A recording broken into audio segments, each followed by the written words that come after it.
사랑하는 성도 여러분, 오늘도 하나님께서 좋은 날, 새날, 새 아침을 허락해 주셨습니다.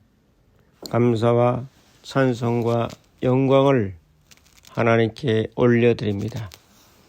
오늘은 열왕기상 1장 11절부터 14절까지 살펴보겠습니다. 11절 나단이 솔로몬의 어머니 밧세바에게 말하 이르되 핫깃의 아들 아도니아가 왕이 되었음을 듣지 못하였나이까? 우리 주 다윗은 알지 못하시나이다. 12절 이제 내게 당신의 생명과 당신의 아들 솔로몬의 생명을 구할 계책을 말하도록 허락하소서.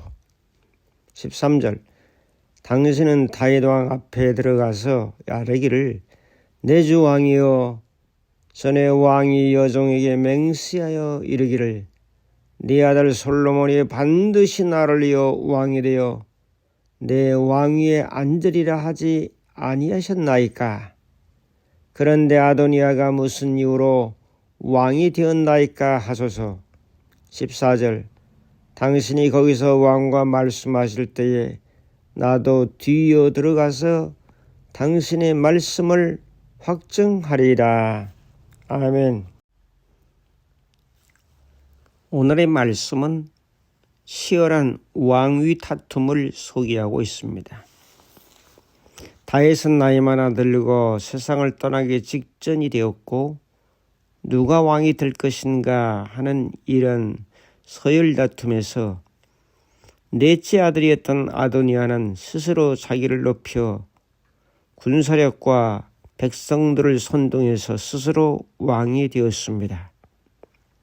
이것은 다윗 왕의 결재를 맡은 것도 아니고 또 협상을 한 것도 아닌 스스로 그렇게 만들었다는 데 대해서 선왕에 대해서 이제 의논하지도 아니하고 혼자 스스로 왕이 되었던 이 사건 앞에서 갑자기 나단이 등장합니다.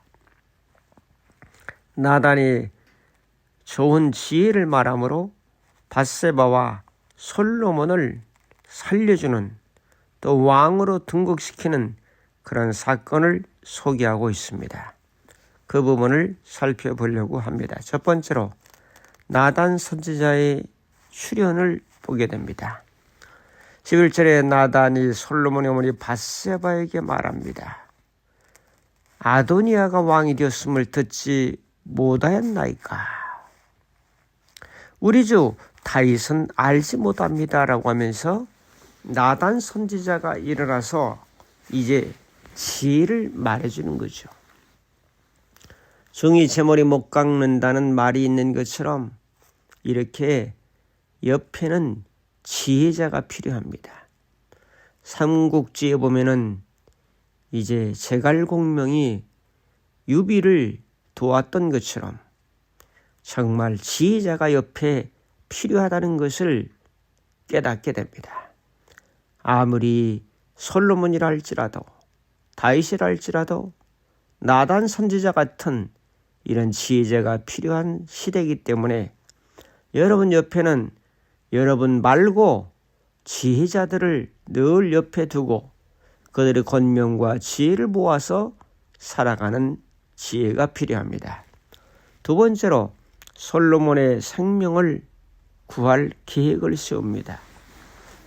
물론 밧세바와 솔로몬이 같은 입장이죠. 그래서 어떻게 하면은 솔로몬을 왕을 세우고 이들의 생명을 구할 것인가 하는 것을 이제 보게 되죠. 이것은 하나님의 뜻을 구하는 겁니다. 나단은 선지자였기 때문에 하나님의 뜻을 구해서 어떤 사람이 정치 지도자로 나서야 될 것인가 하는 것을 구하는 거죠. 우리는 어떤 정당이나 지역이나 계파가 아니라 하나님이 보실 때 어떤 사람이 왕이 되는 것이 좋은 것인가, 또 어떤 사람이 대통령이 되는 것이 좋을 것인가, 이것을 구하는 것이 믿음의 사람들의 올바른 도리라고 생각합니다. 세 번째로 밧세바가 다윗을 만나 협상합니다. 15절에 보면 밧세바가 침실에 들어가서 왕께 들어가서 이야기하게 되고, 또 14절에 보면 밧세바가 왕과 말씀할 때에 나단도 들어가서 당신의 말씀을 확증하겠다라고 그렇게 선언하게 되죠. 자, 오늘 말씀을 통해 우리 깨닫는 것은 정말 하나님의 뜻은 어디에 있는가, 누가 왕이 되어야 되는가, 이런 과정에서 나단의 충고와 권명과 지혜를 엿볼 수가 있습니다. 여러분 옆에도 항상 지혜자들을 두고 상담과 또 그들의 충고와 권면을 들을 수 있는 마음 자세로 살아갈 수 있기를 주님의 이름으로 축복합니다. 감사합니다.